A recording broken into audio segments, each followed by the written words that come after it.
آبان داغ طلا فرا رسیده. طلا تو سقف تاریخی خودشه و پولهای عجیب و غریبی تو هفته‌های گذشته وارد بازار طلا شده. فقط یه قلم 6000 میلیارد تومان پول تو همین هفته وارد صندوق‌های طلا شده.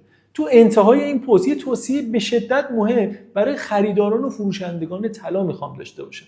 اما سوال اصلی همه اینه: طلا چرا به سقف تاریخی خودش رسیده اما نه دلار توی سقف خودشه نه اونس جهانی طلا تو سقف خودشه؟ داستان ساده است. انتظاراتی که مردم داشتن، فکر نمی‌کردن که تو 2 روز دلار 106 تومانی یه دفعه 4000 تومان رشد کنه، بره بالای 110 تومان و 2 تومان دیگه هم رشد کنه بشه 112000 تومان. از طرفی تارگتایی که برای اونس جهانی طلا میدادن میگفتن زیر 4000 دلار میمونه، اما بارها گفتم اونس جهانی رشد میکنه، الان رسید به 4133 دلار. اما اینا مسئله اصلی نیست، دلیلش اینا نیست. معامله‌گرای آتی بورس کالا دارن دلار رو در انتهای سال 130000 تومان میبینن. چرا؟ چون اونجا دارن با طلای 24 عیار معامله میکنن که تبدیلش بکنی یعنی دارن طلا رو هر گرم 13 میلیون تومان میبینن. توصیه‌ام چیه؟ زیر این عدد فروش اصلا معنایی نداره، ولی اصل جامپ دلار برای سال آینده انتهای بهاره. تا اون موقع طلا تو نفروش.